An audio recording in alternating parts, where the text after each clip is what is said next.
Atas tuduhan Saudara Rismond Hasiolan Sianipar, hari ini kami akan membuat laporan polisi tidak hanya untuk Saudara Rismond, tapi ada beberapa juga yang turut akan kami laporkan. Jadi selain pasal pencemaran nama baik dan tuduhan fitnah, ada juga berita hoax atau bohong yang disebarkan oleh beberapa akun channel dan YouTuber. Sehingga ini satu rangkaian yang harus kita lihat, karena setelah pernyataan Rismond itu disambut juga ya, kita harus bisa mendudukan kasus ini bahwa setelah Rismond bertemu dengan Pak Jokowi dan selanjutnya dia mengajukan RJ atas status dia sebagai tersangka di Polda. Kemudian dia mengeluarkan pernyataan-pernyataan yang salah satunya menyebutkan bahwa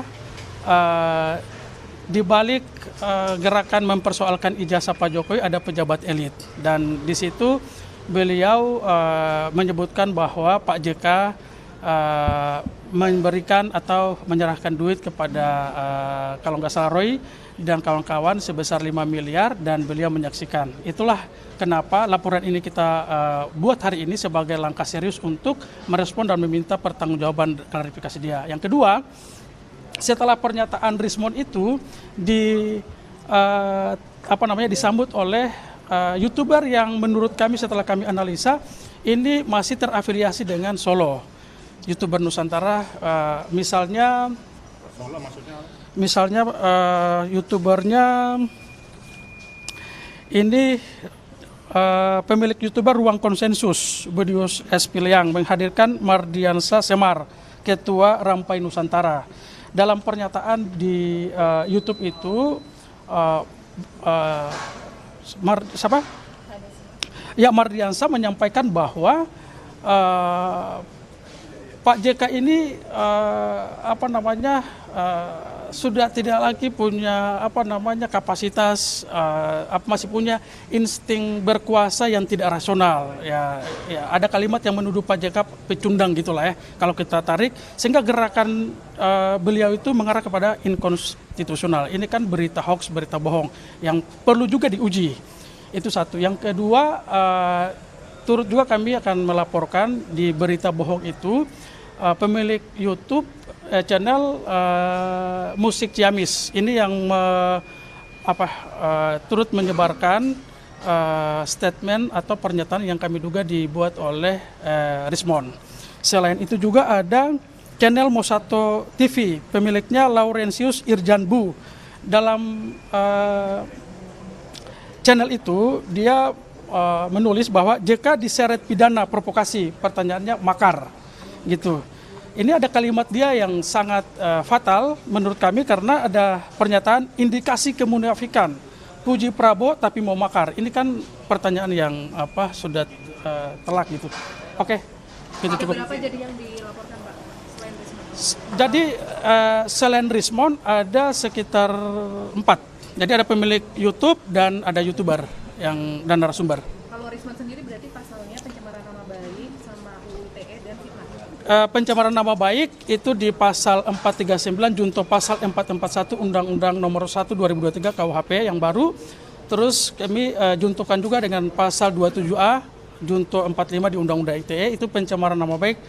Kalau di KUHP itu tuduhan fitnah.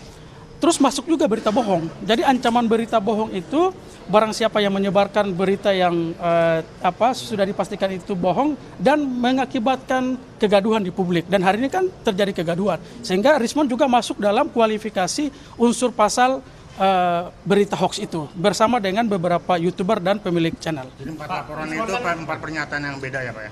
Ya, jadi ada Rismond sendiri yang pernyataan soal pejabat elit, dalam hal ini Pak JK, di balik gerakan mempersoalkan ijazah Pak Jokowi, dan di satu sisi pihak-pihak yang mengglorifikasi, mengamplifikasi berita itu melewat YouTube dan dialog di media mereka. Rismond yang dimaksud itu yang Bapak dapat dari mana sih Pak? Karena Rismond sendiri mengaku itu kan hasil olahan aja, dia nggak merasa pernah ngomong soal itu.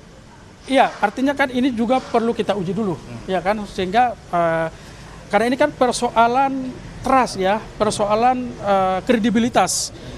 Karena walaupun nanti itu EA, makanya perlu kita laporkan dulu kan, supaya nanti diuji apakah itu AI atau bukan. Karena akibat pernyataan dia itu menimbulkan rangkaian peristiwa yang lain, sehingga bukan berdiri sendiri tuh pernyataan Risma, tapi ada juga terlapor dengan pasal yang berbeda. Artinya dengan saat ini Pak, proses pembuatan seperti itu kan udah gampang kan dibuat saat ini Iya, ya. iya. Kalau memang itu AI, bukannya nanti malah justru Bapak melihat Rismon bagian dari korban itu sendiri? Iya, ketika nama itu dia didompleng. enggak. Apakah Bapak sudah melakukan penelitian tersendiri? Ya nanti kita uji dulu kan di dalam. Nanti soal itu kan biar nanti lebih yang punya kapasitas lah, bisa ahli, bisa penyidik yang bisa menilai itu. Itu mungkin. Yang tadi maksudnya terafiliasi sama Solo tuh maksudnya? Ini kayak misalnya ruang konsensus gitu. Terus Solonya maksudnya Jokowi atau siapa? iya nanti ditafsirkan sendirilah. Karena mereka ini juga kemarin baru merayakan 1 tahun YouTuber Nusantara di Solo gitu kan. Solo itu di rumah Pak Jokowi maksudnya Pak? Iya bisa ditafsirkan begitu. Oke, siap. Terima kasih. Saya juga belum yakin bahwa ini yang viral itu bukan Pak Rismon. Jadi mau diuji dulu sini. dengan Atau sudah video yakin? ya dengan video yang kami miliki itu patut kami duga.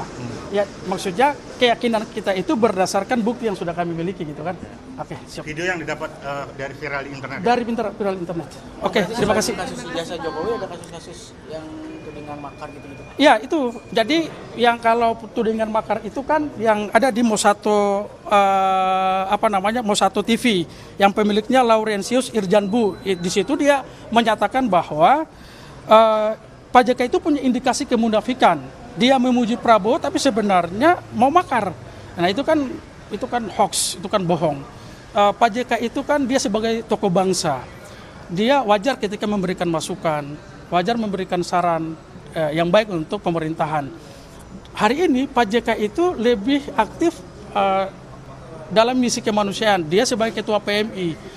Jadi dia tidak punya kepentingan politik, interest politik untuk memanfaatkan misalnya ya tuduhan orang itu bahwa JK di balik isu ini. Sehingga karena itulah kenapa kita mesti buat laporan untuk menguji apakah pernyataan mereka itu benar atau tidak. Tapi totalnya berapa video Pak yang jadi barang bukti? Totalnya ada sekitar 3. Iya, 3 video.